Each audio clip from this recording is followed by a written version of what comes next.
Hold it, hold it. There we go. This is ito, dark chocolate. Kuha mo ko.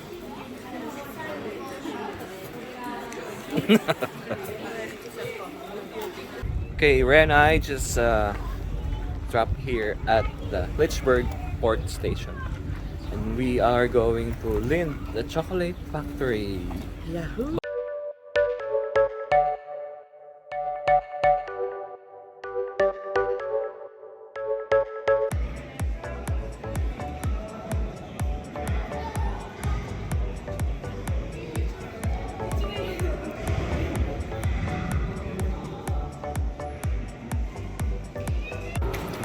We are here in the Lindt Factory, the home of chocolate.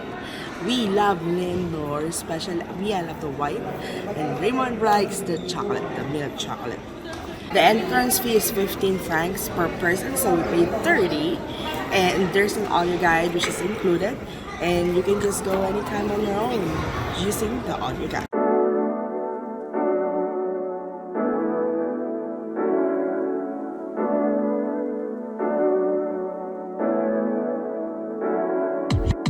We have our audio guide. So it gives you an audio guide. See this one right here. So start of the tour, we have to pick our audio guide.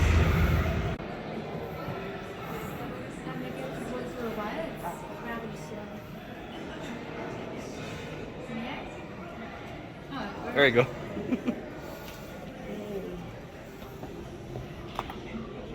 Me.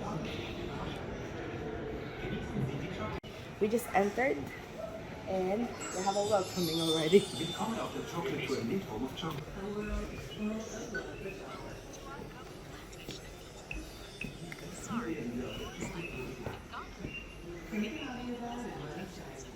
Oh, this is cool. You have to, every spot you have to, when you see that one, you have to point your audio guide. Bottom. The black. Look. Coco tree.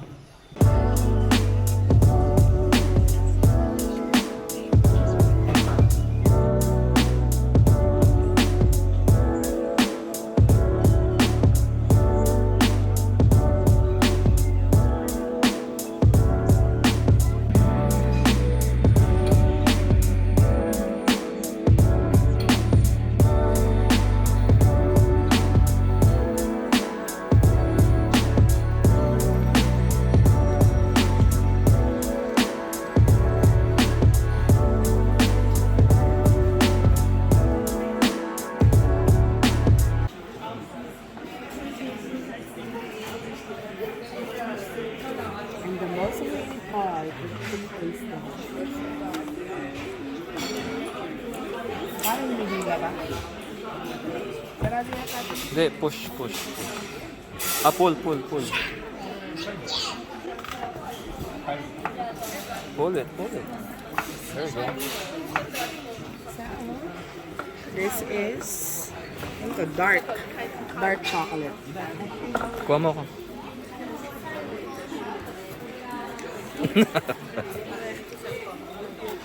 Ang sarap.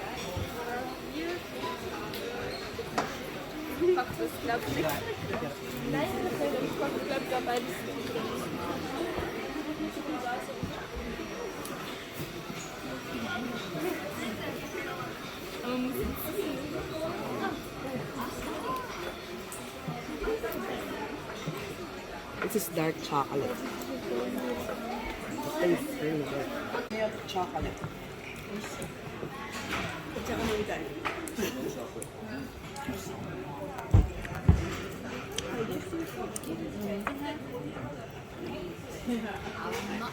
Milk chocolate.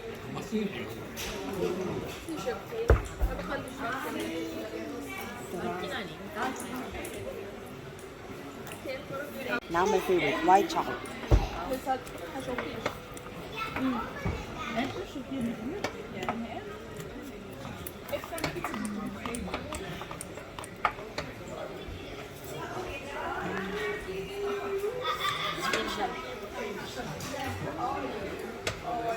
like Lindor.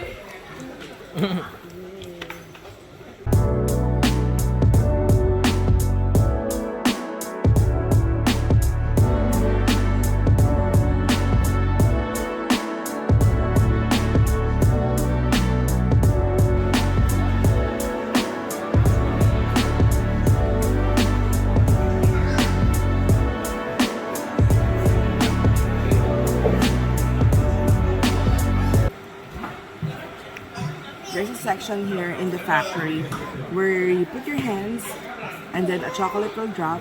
You smell it, you try, and guess what it is before you open the name, which is good because then it will test your taste buds and your smell.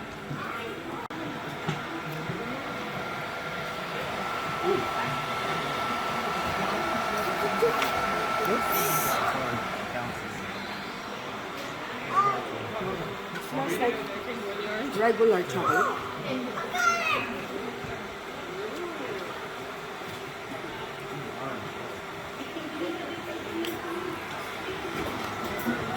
Parang caramel with salt.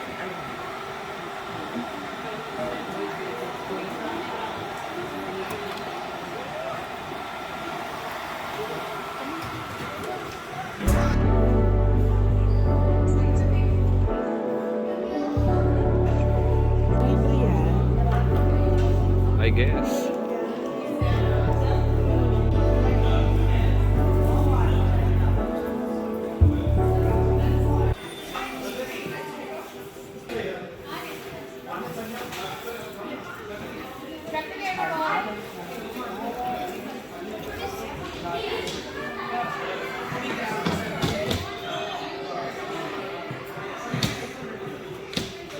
Ano?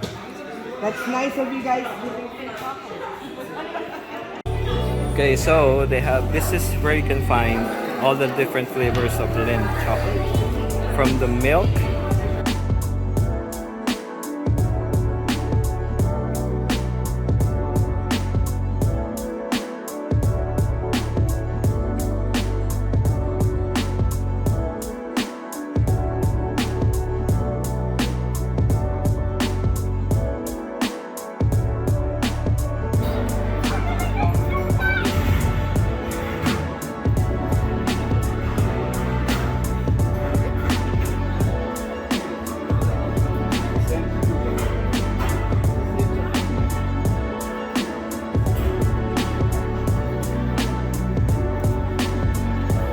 just finished the tour for the Lindt Chocolate Factory, the home of the chocolates.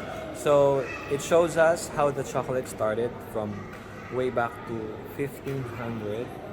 1500? No, Aztec time. Before time, Aztec Before time. Christ. No, the 1500 is for the Spanish. So it tells us the history of the chocolate way back to Mayan times. Mayan, Aztec. But that's the cacao.